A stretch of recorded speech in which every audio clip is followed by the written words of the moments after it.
ఉంటే అవి కూడా తీశాడు. ఇలా ఆయన సంతోషం. అటువంటి మహనీయ వ్యక్తి ఉనికిని పుస్తకం బయోగ్రఫీ చేయడం, ఈరోజు ఇంతమంది రావడం అంటే ఆయన అజాత శత్రువు, రాజకీయానికి అతీతంగా వచ్చారు. మరి ఆ బుక్ రిలీజు ఎవరంటే మన ప్రీతం ముఖ్యమంత్రి, డైనమిక్ పర్సనాలిటీ ఇది రేవంత్ రెడ్డి. ఆయనకి ఏమిటంటే చూడు ఇంకా డ్రెస్ మార్చలేదు, సింపుల్గా ఉన్నాడు. చలికాలం కూడా మా కోట ఏమంటే వేయుడు అట్నే ఉంటానంటాడు. అది ఎవడు, మేమేమో కోట వేస్తాం, ఆయన కోటు వేయుడు. సింపుల్గా ఉంటాడు కానీ గట్టి మనిషి. చూడడానికి నవ్వుతా మెత్తగా ఉంటాడు కానీ గట్టిగమైన మనిషి. అవసరమైతే గట్టిగా నిలబడతాడు.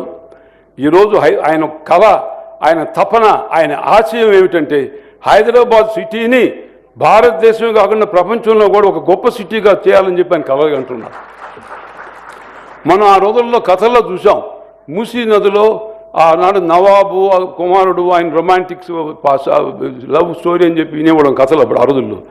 అటువంటి మూసీ నది ఈరోజు మురికివాడలో ఉంటే ఆయన దాన్ని కంకణం కట్టుకుని దాన్ని అద్భుతంగా సుందరంగా తయారు చేసి భారతదేశం గర్వించే విధంగా చేయడానికి come on give a big claps to Revanth Reddy. ఇక ఆఖరిగా ఒక్క విషయం చెప్పాలి. విద్యాసాగర్ రావు గారు మంచి హ్యాండ్సమ్ పర్సనాలిటీ. చూడండి ఎంత స్మార్ట్గా ఉన్నాడు అసలు. అది చాలా కష్టం అలా ఉండడం. ఆయన ఏం టీవీగా తొణకడు. అందుచేతనే ఏ ప్రైమ్ మినిస్టర్ ఆనాడు వాజ్పేయి గారు ఆయనంటే అభిమానం, నరేంద్ర మోడీ గారికి అభిమానం.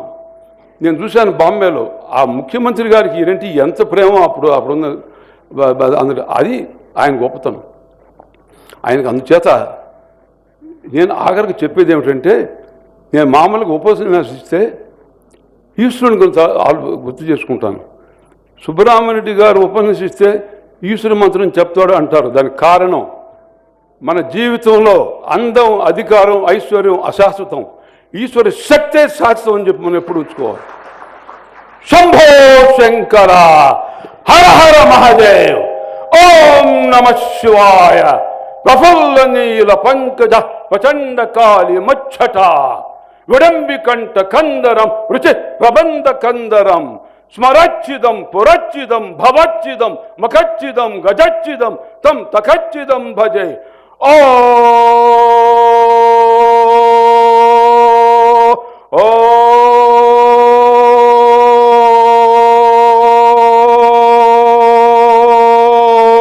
నమ శివాయ. మీ అందరినీ ఈశ్వరుడు ఆరోగ్య ఐశ్వర్యం ప్రసాదించుగాక. విద్యాసాగర్ గారు, రేవంత్ రెడ్డి గారు అందరినీ ఈశ్వరుడు చల్లగా చూడుగాక. ఇంకా శక్తిని ఇచ్చి ప్రజాసేవ చేయాలి రేవంత్ రెడ్డి గారు. నేను ఆశీర్వదిస్తూ సెలవు తీసుకున్నాను. జై హింద్.